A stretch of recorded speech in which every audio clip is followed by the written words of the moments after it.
So you guys have been playing the Halo Infinite air quotes beta since it came out yesterday on PC. I'm going to show you guys basically the best possible quality settings, performance settings that you could get on PC.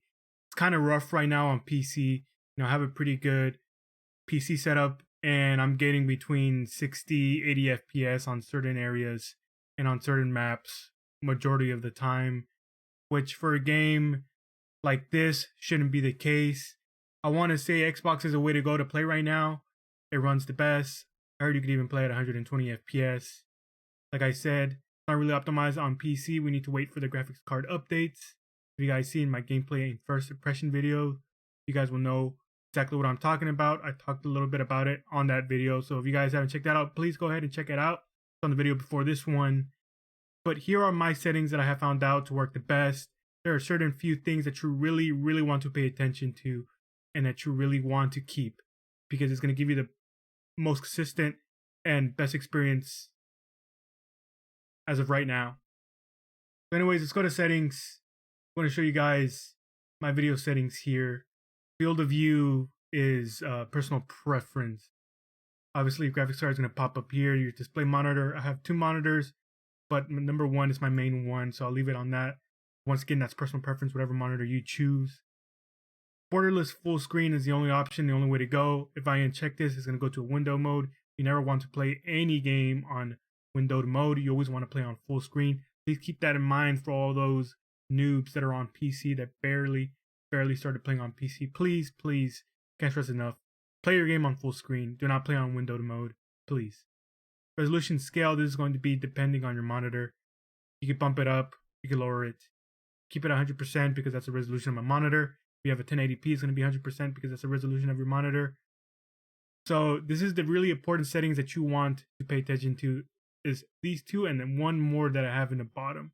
So minimum frame rate, you want to keep it at 60. It's defaulted by 30, but put it to 60, keep it at 60 because that's the minimum that you want to drop. You don't want to drop any frames lower than that.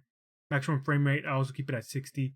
And the reason why is because it's giving me the most consistent frames possible and it's locking the game at 60, which is amazing because it was fluctuating between 60 and 80 FPS in certain maps and it just felt really weird and inconsistent. So please lock it on 60 for now. I'm sure when future updates come out, they'll optimize the game a lot more for PC, but for right now, this is the best I got. So please, maximum frame rate, keep it at 60. I'm pretty sure your PC and graphics card, even if you have 3090, it's not going to be running at 120. So keep it at 60. VSync, obviously this is one of the settings that every PC player should know. Please always uncheck VSync. It causes input lag.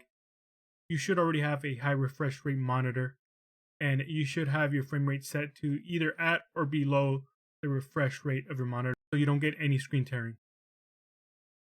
So limited and active frame rate, that doesn't really matter as personal preference. That's only if you tab out of the game. So quality preset, this is where I'm going to show you guys. So this is going to be a lot of my personal preference because I like having my games at a pretty high quality, but also like playing at a high frame rate. So it's been pretty much locked at 60 the whole time I've been playing and testing it out.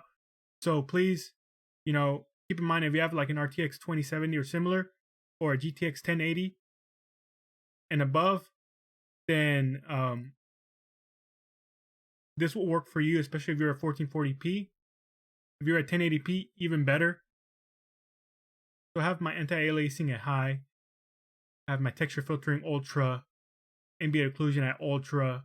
The highest setting it goes. Texture quality ultra. Geometry quality ultra. Now reflections is going to be low. I talked about reflections on my Call of Duty Vanguard PC performance settings. Reflections, you're always going to keep it low because you don't really pay attention to reflections of water or windows and stuff like that. Pretty much ray tracing, but on a lesser scale. Keep reflections on low. Depth of field, I keep it on low. Shadow quality, keep it on low. That does affect a lot on your gameplay and your performance. Lighting quality, same thing, keep it on low. Volumetric fog quality, keep it on low. Loud quality, no one's going to be really looking up at the sky and it's staring at the sky and looking at the clouds while playing. So keep that on medium or even low, in my opinion, because there is a low setting. Dynamic wind, keep it on medium or low. Ground cover quality, once again, is one of the little things that you get to see on the ground, like rocks, foliage, and other small objects. Keep that either on medium or low. Effects quality low. No one's going to be looking or staring at effects. Peak out quality, please leave it on low. It's basically like explosion scorches or bullet holes, tracks, and footprints. No one's going to be paying attention to those while playing. Keep that on low. Animation quality, please keep it on auto. Terrain quality, keep it between high or ultra. That's up to you. Simulation quality, ultra as well. Walking quality, I keep it on ultra. Now this setting is one of the ones that I never really heard of, but I wanted to give it a test. And I noticed that checking async compute actually gives me a more consistent and better frame rate at 60 FPS. If I uncheck it, it kind of drops a little bit, 1 or 2 frames. Doesn't feel as smooth. But if you have async compute setting on your game, please check it.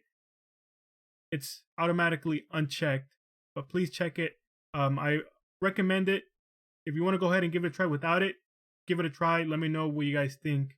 But in my testing, it does play a lot better with it on. Blur, I have it all the way off. It's all the way up at 100%. Screen shake, same. I don't like when my screen shakes. I've said this before in my last videos in Call of Duty. I don't like when explosions shake my screen. I like my screen being consistent and still, and I like all that screen shakes. I know it makes it more immersive or more kind of realistic, but in my opinion, kind of annoys the heck out of me. Exposure, I left at 100. Full screen effects, I left at 100. Speed lines, I left at check, and I left sharpening at 60%, which was default. So that is basically my graphics settings. Please remember the 2 most important settings, which is your frame rate and also the async computation. You could check your frame rate on the top right corner if you go to over to UI, and you can have an FPS counter on the top right, like you guys can see right there on my right hand corner. So you guys could check and do the test for yourself. This is the best what I've seen. Feels a lot more smoother playing it on the controller on PC or even playing it on Xbox like I mentioned earlier. So Halo is Halo. I'm sure they're going to fix it. It's an Xbox / console primary game. So just keep that in mind. I'd rather play it on Xbox, to be honest. And that is probably what I'm going to do on my Xbox Series S. But other than that, if you guys did enjoy the video and if it did help you out, please leave a like. If it didn't, then do not. It's okay. I won't be mad. I won't be upset. But this has been the best graphics, best performance settings that you can get on PC so far.